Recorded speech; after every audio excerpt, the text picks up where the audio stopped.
अस्सलाम वालेकुम। जैसे पिछले ब्लॉग में मैंने बताई थी कि बहुत जल्दी मैं उठी और यहीं पे ब्लॉग को एंड करती हूँ क्योंकि आज ईद है और आप सबको ईद मुबारक। ऐसे तो मेरा ब्लॉग दूसरे दिन आने वाला है और कल सऊदी में हज हो चुका है, तो बस अल्लाह पाक जल्द से जल्द हमें भी वो नसीब करें और जल्द से जल्द हमें भी हज अदा करें और वहाँ की दुनिया नसीब करें।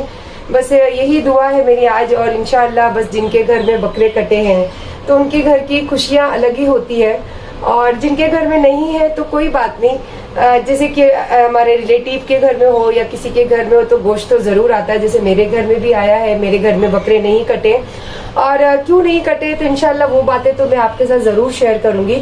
अभी फ़िलहाल जैसे मॉर्निंग में बता रही थी कि मुझे पर्दे चेंज करना है, दूसरे काम करना है और मैंने इतनी अच्छे मेरे बहुत सारी साड़ियाँ हैं जो नहीं रखी है, तो ईद के लिए भी स्पेशल मैंने कुछ तैयारी की थी तो वो भी मैंने सिलेक्ट करी थी पहनने के लिए। चलो मैं दिखाती हूँ आपको।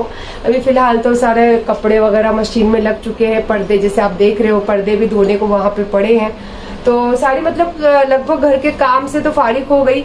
और आप जैसे मुझे ड्रेस में देख रहे हो तो क्या रीज़न है कि मैंने अभी झट से ड्रेस पहने, तो चलिए आपको बताती हूँ।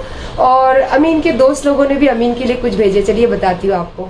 जैसे अमीन के दोस्त बहुत सारे दुबई में रहते हैं, तो ये देखिए उनके लिए, अमीन के लिए वहाँ से ये कैप लाए हैं। और अमीन भाई ने स्पेशल डिमांड की थी कि वहाँ की उनको मैगी चाहिए, वहाँ की मैगी खाना था और एक्चुअली उन्होंने 2 खा भी चुके हैं।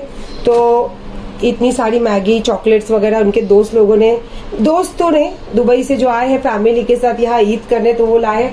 और उसी के साथ साथ मेरे घर पे गोश्त आना भी चालू हो चुका है, तो अभी तो 2 पैकेट मटन का मेरे आया है। और चलिए मैं दिखाती हूँ मेरी साड़ी जो मैं पहनने के लिए सिलेक्ट करी थी और पहन नहीं सकी। देखिए आज मैंने ये कलर के पर्दे लगाए, उसी के साथ में कुशन कवर लगाया, उसी के साथ में ब्लैंकेट और प्लेन। मुझे ये कलर बहुत ज़्यादा पसंद है, वाइट कलर, तो आज मैंने न्यू बेडशीट लगाई क्योंकि मुझे वाइट कलर बहुत पसंद है। तो मैं हमेशा लेकर इसको एक्स्ट्रा रखती हूँ कि कभी कोई मौका मिले तो ज़रूर लगाऊंगी। और उसी के साथ जो बता रही थी आपको साड़ी, ये देखिए माशाल्लाह ये मैंने साड़ी नहीं अपने खुद डिज़ाइन करी हूँ और इसका ब्लाउज़ भी लगभग अलग तरीके का डिज़ाइन करी थी। और उसी के साथ साथ थोड़ा सा मैंने अपना मेकअप का डब्बा भी रखी और उसी के साथ साथ इसके मैच करती हुई ज्वेलरी भी निकाली। और देखिए ये जो मैं अभी आपको लास्ट बता रही थी कि मैंने ये सिल्वर गोल्ड की जो ब्रेसलेट या कड़ा बोल सकते हो आप, ये मैंने सिलेक्ट किया है, तो ये इसी के लिए करी थी क्योंकि ये देखिए ये नेकलेस के साथ बिल्कुल मैच जा रहा है। और उसी के साथ मैंने अभी जो नई सारी वॉचेस ली हूँ तो उसमें से एक वॉच और निकाली रोज़ गोल्ड की, लगभग ये इसके मैच के हिसाब से मैंने साड़ी के हिसाब से मैच सारी ज्वेलरी निकाली थी। बट कुछ और बात हो गई तो इसीलिए मैंने साड़ी नहीं पहनी, फटाफट जाके ड्रेस पहनी। जैसे आपको मेरी साड़ी बता रही थी तो बहुत एक्साइटेड थी कि मैं न्यू साड़ी और थोड़ा सा ब्लाउज डिफरेंट डिज़ाइन की, तो बहुत ज़्यादा मतलब खुशी थी कि ये पहनूंगी। उतने में मेरे कजिन का फ़ोन आ गया, मेरे मामू के बच्चों का, कि बानो दीदी घर पे ही हो, हम लोग नीचे आ चुके हैं। तो मैंने बोला हाँ बेटा आ जाओ, मैं घर पर हूँ। तो फटफट गई, जैसे कि मैं सुबह नहाकर गाउन पहन के सारा काम कंप्लीट कर रही थी घर का। तो फिर मैंने बोला अब साड़ी पहनो, तैयार हो, बहुत टाइम लगेगा। तो मैंने बोला चलो फटाफट फिर ड्रेस पहनते हो। वैसे मेरा ये ड्रेस नया नहीं है, जूना ड्रेस है, बट अच्छा लग रहा है, कॉटन का है, सिंपल सा है और घर पे मेहमान आओ तो फिर गाउन वगैरह अच्छा नहीं लगता, तो इसीलिए मैंने अभी ये ड्रेस पहन ली। अब मेरा मन नहीं है ये साड़ी पहनने का। हाँ ये है कि मैं ये ज्वेलरी पहनूंगी इसके साथ और इंशाल्लाह मेहमान आए हैं तो चलिए फिर उनसे भी थोड़ा सा बातें करते हैं। और जब मेहमान घर पे आते हैं तो बहुत अच्छा लगता है, ईद जैसा ईद फील होता है। और हमेशा ही जब पहले जब ईद शुरू होती है तो मेरे सबसे पहले मेरे मामू के बच्चे, मेरे खाला के बच्चे, मेरी बहन के बच्चे ही सुबह की शुरुआत हो जाती है, नमाज के बाद बस उनका आना। तो चलिए बच्चे आए तो फिर उनसे थोड़ा मिलो और उनके साथ बैठ के थोड़ा चॉकलेट वगैरह मीठा जो भी खाना है वो खाओ। चलिए माशाल्लाह ड्रेस तो आपको बताई थी, तो उसी के साथ बच्चे आ गए थे तो बच्चों के साथ काफ़ी टाइम एक्सप्लेन करी। और मामू के बच्चों ने तो कल की दावत भी रखी है हमारे लिए क्योंकि उनके इधर बकरे कल कटने वाले। और जो दूसरे मेरे कजिन है उनके यहाँ से फ़ोन आया कि दीदी इधर ही खाना खाना और खाना नहीं बनाना घर में। तो मैंने बोला नहीं दिल चाह रहा बेटा, तो बोला नहीं आना, थोड़ा सा वो आप सबको पता है जिनके घर में पानी होती तो वो कलेजी वगैरह सब भूना जाता है, तो वो थोड़े से मुझे भी अच्छे लगते। तो बोले दीदी वो सब अभी बना रहे और आप कुछ भी खाना नहीं। तो मैंने बोला ठीक है। तो बच्चों के मामू के बच्चों के साथ ही अमीन अली भी दोनों नीचे उतरे, बोले मम्मी फटाफट नीचे आओ। और ये मेरे दूसरे मामू के मतलब 2 बच्चे थे, ये दूसरा बच्चा है जो मेरी शूट कर रहा है।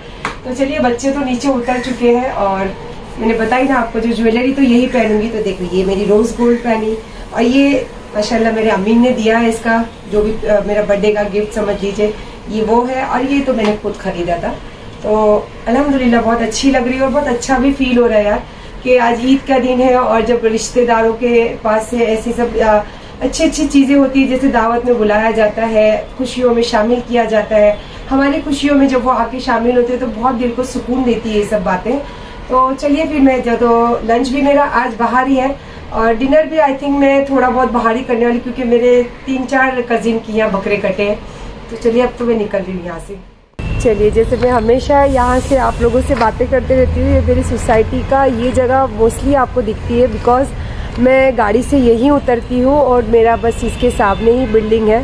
तो बच्चे पार्किंग में लगाने चले जाते हैं गाड़ी और बस मैं चलते रहती हूँ। और मैंने बहुत याद से अपने घर की चाबी भी लेकर निकली थी, हालांकि ये एक्टिवा की चाबी है, इसी के साथ घर की चाबी भी रहती है, क्योंकि लास्ट टाइम आपने देखा था कि अमीन की भूलने की वजह से रात को इतनी हमें प्रॉब्लम हुई थी चाबी की वजह से। तो बस बच्चे गए हैं गाड़ी लगाने और मैं यहाँ उतरी, अब मैं जा रही हूँ घर। और माशाल्लाह बहुत इंजॉय किया घर पे सब लोगों के साथ। और मेरे बहुत सारे कज़िन ऐसे हैं रिश्तेदार जो बस उनको नहीं अच्छा लगता है ब्लॉग में दिखना वगैरह, और मैं भी नहीं चाहती हूँ किसी के दिल के ख़िलाफ़ कोई बात करूँ।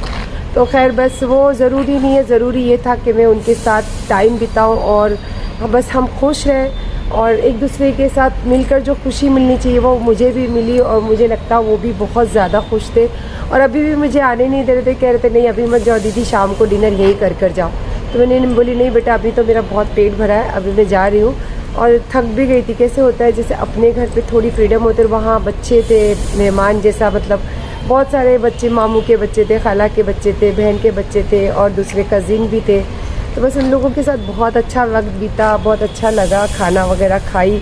और बच्चे सबसे ज़्यादा तो मैंने देखा कि बच्चे बहुत खुश थे, क्योंकि उनके मेरे मामू के बच्चे हैं, बहन के बच्चे तो उनके उम्र के लगभग आसपास ही है। तो उन लोगों को बहुत अच्छा, मैं उनको मिलते ना जब भी तो मैं देखते रहती हूँ कि वो बहुत खुश होते। चलिए बस मैं तो बहुत खुश हूँ, अब जा रही हूँ घर और घर जाके थोड़ी आप लोगों से बातें भी करूँगी और थोड़ी जैसे मैंने आज ये बार कुर्बानी क्यों नहीं करी तो इंशाल्लाह फिर थोड़ी सी बातें शेयर करूँगी आप लोगों के साथ। जैसे मैं आई उस वक्त 8 साढ़े 8 बजे थे, इतनी भूख भी नहीं लगी थी मुझे, तो मैं तो आ गई ऊपर, भी बच्चे नीचे से दोस्तों के साथ चले गए। अभी मैंने जस्ट उनको कॉल किया कि आप लोग कुछ खाने वाले हो, तो बोले नहीं हम लोगों का तो यहाँ पे बारबेक्यू चल रहा है। उन लोगों का हर साल रहता है, जिनके घर में कुर्बानी रहती है वो लोग सारे नीचे आते हैं गोश्त लेकर और वहाँ नीचे वो लोग बारबेक्यू बनाकर खाते हैं। तो उनका बस चालू है वहाँ पे। तो मैंने अपने लिए बनाए चिकन 65 और वैसे मैं स्पाइसी खाती नहीं हूँ तो भी मुझे थोड़ा स्पाइसी लगने लगा, तो मैं इसमें अब थोड़ा सा नींबू वगैरह डाल के एकदम चटकारेदार बना के खा रही हूँ। और इंशाल्लाह कभी ना कभी आपके साथ ये रेसिपी भी शेयर करूँगी। ये बहुत अच्छी रेसिपी स्नैक्स के तौर पे होती है, बहुत अच्छी लगती है और बहुत इमीडिएटली बन जाती है। चलिए माशाल्लाह बहुत अच्छा दिन बीता, माशाल्लाह चिकन भी बहुत अच्छा बना था। आप लोगों के साथ कभी ना कभी रेसिपी शेयर ज़रूर करूँगी। और आज मैंने एक चैनल पे एक ब्लॉग देखा यार, जो पिछले साल बकरा ईद का जो था मेरा, तो मैंने मेरी बकरा ईद कहाँ मनाई थी वो मुझे याद भी नहीं था, लेकिन वो उनके चैनल पे जब देखी तो बहुत अच्छा लगा और कुछ पुरानी यादें भी ताज़ा हुई और दिल को बड़ा सुकून लगा कि जो ये साल मैंने की हूँ अल्हम्दुलिल्लाह वो भी बहुत अच्छा है, जो मैंने पिछले साल की थी वो भी बहुत अच्छा। जैसे पिछले साल का मेरी जो ईद थी बालिश शाह पीर की दरगाह पे हुई थी और बालिश शाह पीर पे जब काम चल रहा था गुम्मत का, तो बातों बातों में बस मेरे कान तक ये बात आई और कहते हैं ना कि अल्लाह चाहे उसी से खिदमत लेता है। तो बस अल्लाह ने मेरे लिए वो मौका रखा था। तो वहाँ का जो गुम्मत का काम चालू था उसमें जो भी लास्ट अमाउंट थी तो वहाँ बातें हुई, तो बस मैंने बोला ठीक है चलिए जो मेरे से हो सकेगा मैं कर दूंगी। तो मैंने नियत की थी कि जो बकरा लेने के पैसे मैं बकरे नहीं लूंगी, वो मैं वहाँ पे दूंगी, जो गुम्मत का काम है वो कंप्लीट हो जाए।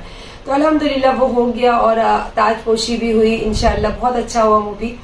तो इस साल भी मैं आपको बता ही रही थी, तो इस साल 3 बच्चे हैं जिनके पेरेंट्स से मेरी बात हुई और मैं आए दिन आपको पता है कि स्लम एरिया में जाते रहती हूँ, जहाँ मैं कभी जिंदगी में भूल नहीं सकती कि कभी कल का बीता हुआ कल भी मेरा वहाँ पे था। तो बस वो ऐसे बता रहे थे कि आपा कोई ब्याज पे पैसा देता होगा तो बता ना, तेरे कोई पहचान वाले होंगे, क्योंकि मैं जब देती थी तब की बात और थी, तो मैं अब बिल्कुल ये सब चीज़ों में रहती नहीं हूँ। तो मैंने बोला क्या हुआ, तो बोले कि कॉलेज का पैसा भर रहा है आपा, बहुत तकलीफ है, अभी थोड़ा 2-4 महीने के लिए कहीं से होता हो तो अच्छी बात है। तो मैंने बोला अच्छा ठीक है देखती हूँ किसी से बात करती हूँ, ऐसे बोल के तो मैं वहाँ से आ गई और बच्चों से बात की, दोनों बच्चों से कि कुर्बानी, अली को बहुत ज्यादा शौक है बकरा लेने का, तो अली ने डिसाइड किया था कि हमारा जो दुकान खाली है मम्मी हम लोग बकरा यहीं काटेंगे। तो जब मैंने बात की तो बोले ठीक है, अगर आपका दिल चाहता है तो आप ये कर लो, कोई बात नहीं मम्मी। और अली ने बोला पिछले साल मैं अपने कमाई का बकरा लाऊंगा, आप टेंशन मत लेना बिल्कुल। तो बहुत अच्छा भी लगा और बच्चे कभी मुझे ना नहीं करता। ये है कि मैं हर चीज़ की जो भी बात होती है बच्चों से ज़रूर करती हूँ। तो बच्चों ने भी कुछ एतराज़ नहीं किया, तो फिर मैंने और उसके लिए फिर तीनों बच्चों का मैंने पूरे साल का फीस भरी। और जो मैंने ईद की नियत करी थी उसी पैसों से मैंने ऐसा सोचा कि चलो ये बच्चों का कम से कम 1 साल की फीस भरती हूँ, कुछ ना कुछ बच्चों के लिए अच्छा ही होगा, आगे अल्लाह मालिक। और माशाल्लाह ये लोग कहते हैं, देखो हिंदू मुस्लिम ये लोग कहते हैं, पर जो लोग हिंदू मुस्लिम को छोड़ के ज़रूरत और मोहब्बत को जो सबसे ज़्यादा मानते ना, तो उनके लिए ये बात कोई मायने ही नहीं रखती कि हिंदू है या मुस्लिम है। जैसे लॉकडाउन में भी मैंने बहुत लोगों के साथ वो मैंने कभी नहीं देखा कि ये मुस्लिम है या हिंदू है, मैंने सिर्फ ये देखा था कि ज़रूरत और उनकी भूख। तो इसी तरीके से जो मैंने अभी किया, एक बच्ची महाराष्ट्रीयन है और जो एक बच्चा है वो भैया है, और वो जो बच्चा है ना उसी ने मुझे दूसरी एक लड़की है उसके लिए बोला कि आंटी इनको भी देना है, इनके पापा नहीं है और मम्मी का बहुत तकलीफ है, और वो बिहारी थी बच्ची। मेरे खैर कोई नहीं, किसी की भी जरूरत पूरी होनी चाहिए, और अल्लाह ने बस वो मौका मुझे दिए, वो बहुत बड़ी बात है। तो बस अल्लाह का करोड़ों एहसान है कि अल्लाह पाक कहीं ना कहीं से वो मौका मुझे जरूर दे देते कि मैं कुछ ऐसा काम कर लूँ जो अल्लाह की नज़र में अच्छा है या नहीं है मैं नहीं जानती हूँ, लेकिन मुझे बड़ी खुशी हुई थी कि अल्लाह इससे खुश हो गए। तो बस मेरे तीनों बच्चों का साल की फीस भरी और हमने कुर्बानी में हिस्सा लिए। और कुर्बानी मैंने इस तरीके से की और हिस्सा लेके हमने जायज़ तरीके से भी कर ली कि चलो ये हिस्सा भी ले लिए तो भी अल्लाह पाक कबूल करते हैं। और बस और बहुत सारी बातें ऐसी भी होती है यार, दिल की बातें होती है, कभी कभी जबान तक आती है और खामोश हो जाती है। जैसे कि मैं कोई भी चीज़ आप लोगों के साथ अच्छी से अच्छी चीज़ भी करूँ तो लोग उसको बस नेगेटिविटी की तौर पे ही देखते हैं, और पता नहीं क्यों हर चीज़ में नेगेटिविटी ढूंढते हैं। और एक मेरी जो एक छवि है, पता नहीं क्यों ऐसा लोगों को फील होता है कि ये औरत ने इतना फेम कैसे पा लिया, या इतना अपने आप को इतना ऊपर तक कैसे दिखाती है। ये देखो, ये सब चीज़ें देने वाला अल्लाह है, बस अल्लाह की ज़ात है। एक आप में जो होता है वो अमाल होते हैं, बस आपके जो अमाल होते हैं वो अल्लाह अगर पसंद कर ले तो अल्लाह देने पे आए तो वो उसका हाथ कोई नहीं रोक सकता। मैं तो यही सोचती हूँ कि पता नहीं कौन सी मेरी चीज़ है जो अल्लाह पाक को पसंद है, अल्लाह कबूल करते हैं। और कहीं ना कहीं ऐसा मौका बनता है कि मेरे दिल की जो खुशी होती है अल्लाह मुझे उस लायक खड़ा कर देते या मुझे इतनी हैसियत दे देते कि मैं वो कर देती हूँ। तो बस यही बातें थी। और बस और एक बात और थी जो मेरे दिल को ये सब चीज़ों में जो हुई है, हालांकि बहुत लोग बहुत गंदी तरीके से टोल करते हैं, गंदी बातों से बोलते हैं, गंदे तरीके से मेरी छवि दिखाते हैं, लेकिन मुझे ये सब बातों का कभी फर्क भी नहीं पड़ा और इंशाल्लाह कभी पड़ेगा भी नहीं।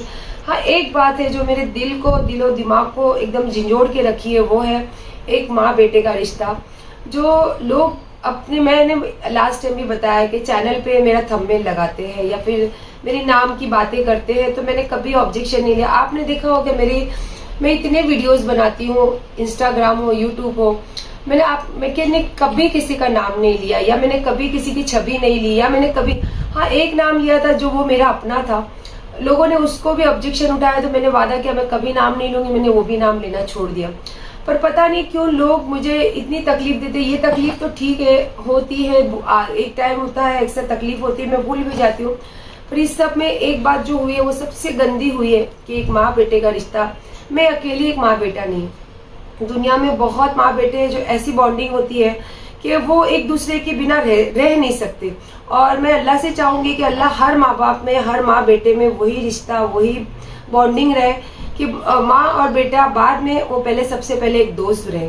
तो बस ये चीज़ मेरे दिलो दिमाग पे बहुत असर करी, लेकिन कहीं ना कहीं इसकी जो बीज है वो मेरे घर से ही थी, इसकी जो जड़ थी वो मेरे घर से ही थी।